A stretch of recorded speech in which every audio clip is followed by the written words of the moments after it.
ongumdali woxolo nomthandi wenkolisana. Obuthi ubomi bethu obungaphakade bubekho ngokwazi wena. Onkonzo ilukhululeko kanye. Uze usilwele thina zicaka zakho esilulamileyo. Uko konke ukulwa kwenjaba zethu. Size sithi siqinisile kuthembe kusweleni kwakho nje. Singoyika amandla abo basukuba beyimbi kuthi. Ngenxa yamandla kaYesu Kristu inkosi yethu. Amen, amen, amen. Amen, amen, amen, amen.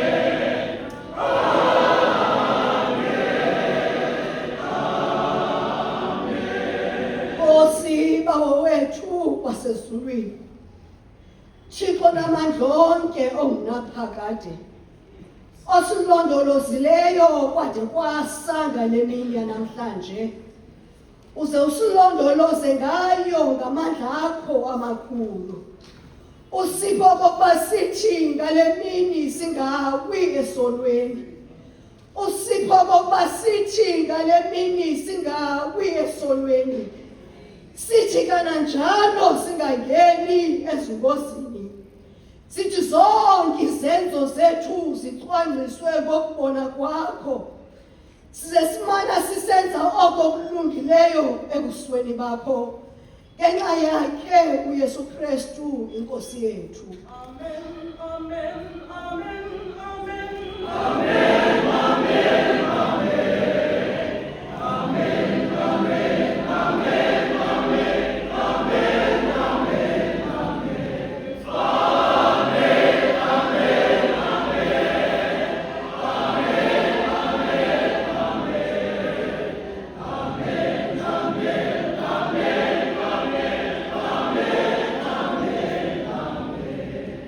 Thixo namandla onke ongunaphakade. Kuphela kowenza imimangaliso emikhulu. Hlisela bonke abefundisi bevangeli yakho nakuwo onke amabandla abawaphetheyo. Umoya ophilisayo wofefe lwakho. Uze uthi ukuze bakukholise ngokwenene. Umane ubahlisela umbethe wemfikelelo yakho Nkosi. Yenza oku Nkosi ukuze kujunyiswe umthetheleli wethu nomthandazeli wethu onguYesu Kristu.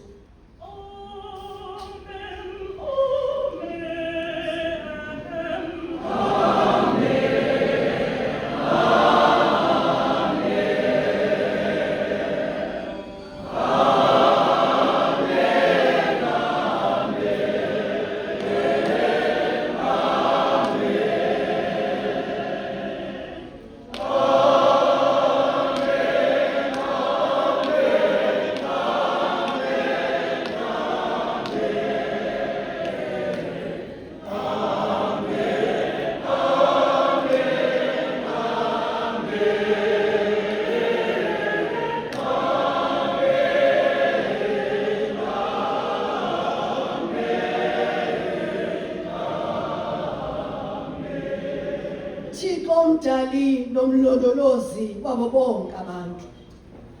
Siyakuthandaza ngokululamileyo ngenxa yeentlobo zonke zabantu.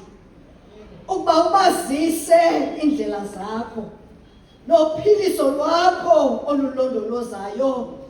Ulwazise kuzo zonke intlanga.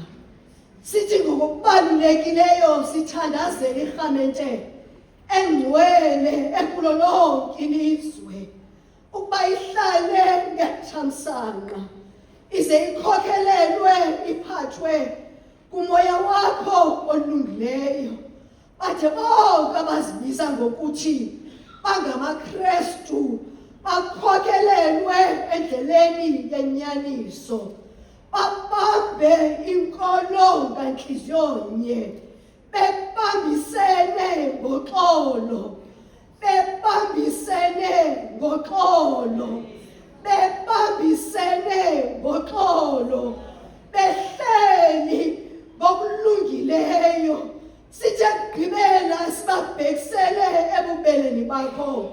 Wena yise wabo bonke abo abandezelwe ngendawo ezithile emiphefumulweni nasemizinjeni nasekuhlaleni. Ukuba ubonwabise ubazise ekusweleni kwabo, ubaphe unyemezelo ekuthwaleni kwabo ubunzima kwaye nempumelelo esikelelekayo kuzo zonke imbandezelo zabo. Sicela oku ngenxa yakhe uYesu Kristu.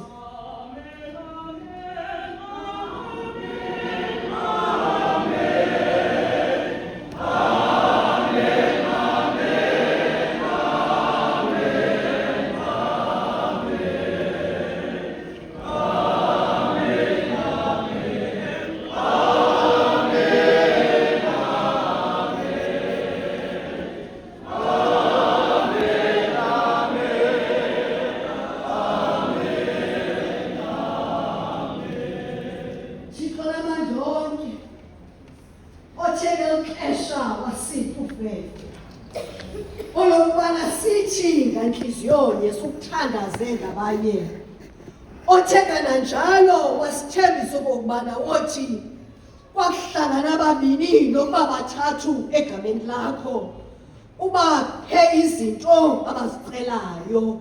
Siyacela ke yenza kaloku Nkosi njengokunqwena nokuthandaza kwethu thina zicaka zakho nje ukuba usifanele siphe kweli lizwe ngoba siyazi inyaniso yakho, usiphe nakwilizweni zakubakho ubomi obungaphakade. Sicela iRhametha eNgcwele iphakamisa amagosa ngo-244 unabakho Thixo ngamaxesha onke.